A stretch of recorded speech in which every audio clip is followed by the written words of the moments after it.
in front of Daytona State's Academic Support Center, and today we're going to be talking about tattoos in the workplace. The number one piece of advice every young tattooed person gets is to cover your tattoos. Tattoos were considered inappropriate for several years, but recently they have become all the rage. Companies like Starbucks have altered their standards on tattoo policies to where some are deemed acceptable and others are not. For this segment, we are going to be focusing on what makes a tattoo appropriate and what makes it inappropriate. Professor Dixon. Yes.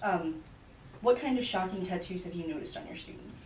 The only thing that I would say I've noticed that would be shocking, first off, tattoos in general are not shocking, but things that are considered indecent, or racial in nature, or profane, that kind of thing. Okay. And do you think tattoos should be covered in the workplace? I think it really depends on the tattoo and where it's located. I think, if it was something extreme on a professional nature, probably it should.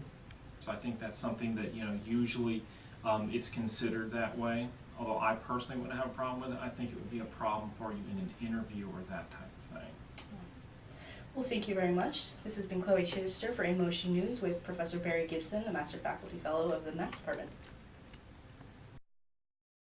Tattoos have grown in popularity by 13% since 2007, with nearly 42% of all American adults having at least one. 76% of employers believe that tattoos can hurt you in an interview, but 73% of people said that they would hire people with tattoos anyway. Because nearly half of all adults sport body art, it is becoming increasingly more difficult for employers to turn away highly qualified candidates for jobs because they violate their company's tattoo policy.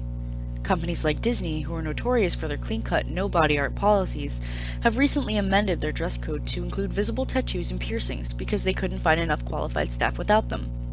This is a problem other big companies have also faced. Starbucks recently changed their policy on tattoos and piercings, as well as PetSmart and Publix food markets, in an effort to make their customers feel more comfortable in their businesses. The only condition is that any visible tattoo must be non-offensive to all people. Cheyenne Buddha, a tattoo artist at Daytona Hardcore Tattoos in Daytona Beach, Florida, told us what he thought was appropriate.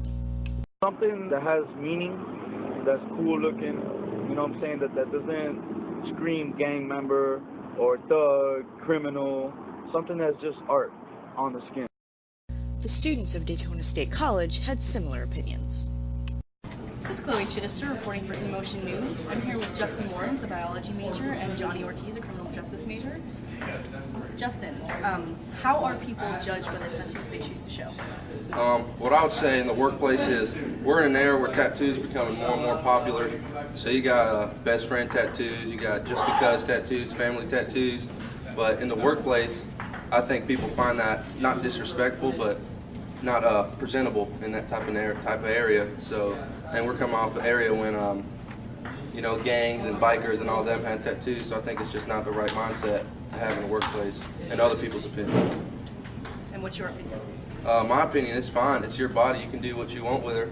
So, go on, right on. Thank you very much.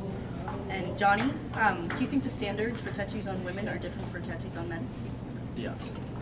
I think with men, they get away with it a little bit more. Women, some may say it seems a little trashy, too much is showing in terms of what the artwork is. But I definitely think they get away with it a little bit more. What kind of artwork would you describe as trashy for women? Any little like writing that doesn't really have a good meaning behind it, or